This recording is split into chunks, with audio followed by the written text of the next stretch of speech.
ইলিশ মাছ নাকি একটু অন্য স্বাদে রান্না করলে নাকি বেশি ভালো লাগে, আর ইলিশ মাছে কিন্তু আদা রসুন ইউজ হয় না, তাই না?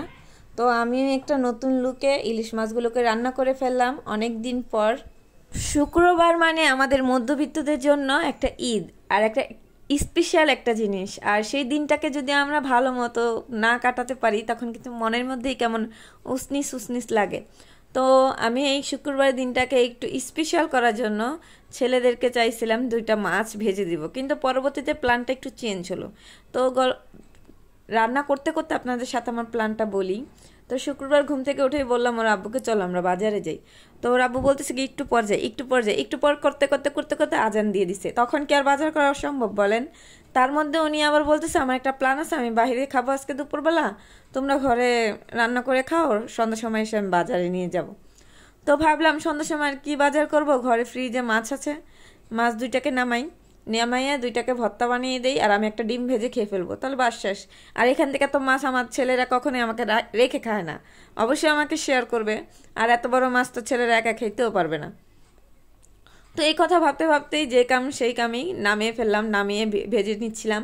তো ছেলে বলতেছিল মা শুধু মাছ ভাজা ভালো লাগবে না, ভর্তা করো আর নয়তো বা এটাকে রান্না করো। তো এবারটাকে এখন কিভাবে রান্না করি ভাবতেছিলাম, যে শুক্রবার যেহেতু একটু স্পেশালভাবেই রান্না করি। এখন অনেক আপুরা বলতেছে সেই একই তো আইটেম আর একই রান্না বাড়া, কিন্তু আইটেম হইলেও একেবারে রান্না বাড়া হইলেও কিন্তু একটু অন্যরকম। যেমন আমরা বেশিরভাগ রান্না করলে কিন্তু তরকারি মানে কষানোর পর আলুটাকে কষাই, কিন্তু না, এখানে আমি আগে আলুটাকে ভেজে নিছি। এটার মধ্যেও কিন্তু একটু মানে স্পেশাল একটা মজা লাগে বা আলাদা একটা টেস্ট আসে।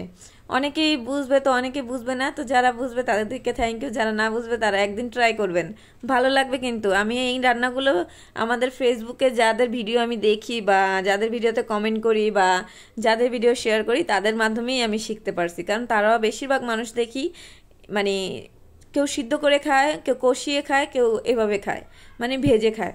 তো আমি আগে তরকারিতে হলুদ মরিচ আদা রসুন বাটা ইউজ করি না আমি ইলিশ মাছ রান্নায়। তো আমি আদা রসুন ছাড়া সব ময় মশলা দিয়ে নিছি। আর এখানে কিন্তু আমি একটু টমেটোর সসও দিয়েছিলাম। টমেটো সস বলতে টমেটোটাকে সিদ্ধ করে গালিয়ে ফ্রিজে রাখছিলাম ফ্রোজেন। তো ওই টমেটো দিয়ে ভালো করে কষিয়ে আলুগুলোকে দিয়ে দিয়েছি, মাছগুলোকেও দিয়ে দিয়েছি, সাথে দিয়েছি কিছু কাঁচা টমেটো, মানে সিদ্ধ করা না, পাকা টমেটোই, লাল টমেটোটাই মানে কাঁচাটা দিয়ে দিছি। তারপরে এভাবে কষায় তারপরে কম আঁচের মধ্যে রান্না করে নিছি। আজকে আমি জানি ভয়েসটা দিতে যে অনেকটাই সমস্যা হচ্ছে, কারণ আমি সকালবেলা ঘুম থেকে উঠেই ভয়েসটা দিচ্ছি, কেননা একটু পরেই চারদিকের আওয়াজ শুরু হয়ে যাব।